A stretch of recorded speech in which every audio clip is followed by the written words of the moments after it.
Hello friends, good morning. आज का हमारा जो टॉपिक है वो जीके है। जीके के हम कुछ महत्वपूर्ण प्रश्न के बारे में देखेंगे जो सभी प्रतियोगी परीक्षाओं के लिए महत्वपूर्ण है। तो चलिए आज का अपना वीडियो शुरू करते हैं और देखते हैं पहला क्वेश्चन। तो पहला प्रश्न हमारा है, भारत का राष्ट्रीय गीत किसने लिखा है? भारत का राष्ट्रीय गीत किसने लिखा है? तो इसका उत्तर है बंकिम चंद्र चटर्जी ने भारत का राष्ट्रीय गीत लिखा है। चलिए अगला प्रश्न देखते हैं। अगला प्रश्न है, महात्मा गांधी को राष्ट्रपिता सबसे पहले किसने कहा है? महात्मा गांधी को राष्ट्रपिता सबसे पहले किसने कहा? तो इसका उत्तर है नेताजी सुभाष चंद्र बोस ने महात्मा गांधी को सर्वप्रथम राष्ट्रपिता कहा। चलिए अगला प्रश्न देखते हैं। अगला प्रश्न है, हमारा राष्ट्रीय पंचांग कौन सा है? हमारा राष्ट्रीय पंचांग कौन सा है? तो हमारा राष्ट्रीय पंचांग शक संवत है। चलिए अगला प्रश्न देखते हैं। अगला प्रश्न है, राष्ट्रगान गाने की अवधि कितनी है? राष्ट्रगान गाने की अवधि कितनी है? तो राष्ट्रगान गाने की अवधि 52 सेकेंड है। चलिए अगला प्रश्न देखते हैं। अगला प्रश्न है, रेडियो एक्टिविता की खोज किसने की थी? रेडियो एक्टिविता की खोज किसने की थी? तो इसका उत्तर है हेनरी बैकरेल ने रेडियो एक्टिविता की खोज की थी। चलिए अगला प्रश्न देखते हैं। अगला प्रश्न है, पेसमेकर का संबंध शरीर के किस अंग से है? पेसमेकर का संबंध शरीर के किस अंग से है? तो इसका उत्तर है हृदय। हृदय का संबंध पेसमेकर से है। चलिए अगला प्रश्न देखते हैं। अगला प्रश्न है, मानव शरीर की किस ग्रंथि को मास्टर ग्रंथि कहा जाता है? तो मानव शरीर की पीयूष ग्रंथि को मास्टर ग्रंथि कहा जाता है। पीयूष ग्रंथि जो है मानव शरीर की सबसे छोटी ग्रंथि है। चलिए अगला प्रश्न देखते हैं। अगला प्रश्न है, कार्बन का सर्वाधिक शुद्ध रूप कौन सा है? तो कार्बन का सर्वाधिक शुद्ध रूप हीरा है। चलिए अगला प्रश्न देखते हैं।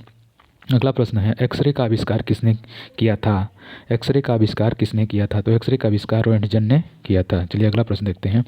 अगला प्रश्न है, किस धातु का प्रयोग मानव द्वारा सर्वप्रथम किया गया था? किस धातु का प्रयोग मानव द्वारा सर्वप्रथम किया गया था? तो इसका उत्तर है तांबा। मानव द्वारा सर्वप्रथम तांबा धातु का प्रयोग किया गया था। तो चलिए अगला प्रश्न देखते हैं। अगला प्रश्न है, अंतरिक्ष यात्री को बाहर का आकाश कैसा दिखाई पड़ता है? तो अंतरिक्ष यात्री को बाहर का आकाश जो है काला दिखाई पड़ता है। चलिए अगला प्रश्न देखते हैं। अगला प्रश्न है, दूरबीन का आविष्कार किसने किया था?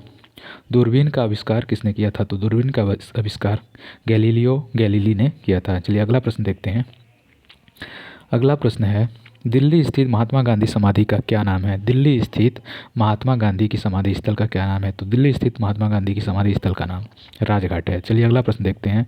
अगला प्रश्न है, भारत में पहली रेल कहाँ से कहाँ तक चली थी? तो भारत में पहली रेल बम्बई यानी वर्तमान में मुंबई से थाने तक चली थी। चलिए अगला प्रश्न देखते हैं। अगला प्रश्न है, भारत में पहली बार मेट्रो रेल सेवा किस नगर में प्रारंभ की गई थी? तो भारत में प्रथम बार मेट्रो रेल सेवा कोलकाता में 1984 में प्रारंभ की गई थी। चलिए अगला प्रश्न देखते हैं। अगला प्रश्न है, भारत में रेल का प्रारंभ किस सन में हुआ? तो भारत में रेल का प्रारंभ 1853 में 18 अप्रैल 1853 में प्रारंभ हुआ था। चलिए अगला प्रश्न देखते हैं। अगला प्रश्न है, प्रथम भारतीय अंतरिक्ष यात्री कौन थे? तो प्रथम भारतीय अंतरिक्ष यात्री स्क्वाड्रन लीडर राकेश शर्मा जो कि 1984 में अंतरिक्ष में गए थे। चलिए अगला प्रश्न देखते हैं। अगला प्रश्न है, भारत की प्रथम महिला मुख्यमंत्री कौन थी? तो भारत की प्रथम महिला मुख्यमंत्री श्रीमती सुचित्रा कृपलानी जी थी। चलिए अगला प्रश्न देखते हैं। अगला प्रश्न है, हरियाणा के पहले मुख्यमंत्री कौन थे? हरियाणा के पहले मुख्यमंत्री कौन थे? तो हरियाणा के पहले मुख्यमंत्री पंडित भगवत दयाल शर्मा थे। चलिए अगला प्रश्न देखते हैं। अगला प्रश्न है, संयुक्त राष्ट्र संघ की स्थापना कब हुई थी? तो संयुक्त राष्ट्र संघ की स्थापना 24 अक्टूबर 1945 को हुई थी। तो हमारा प्रश्न आज यहीं पे समाप्त हुआ। अगर वीडियो अच्छा लगे तो लाइक शेयर एंड सब्सक्राइब करिएगा। Thank you.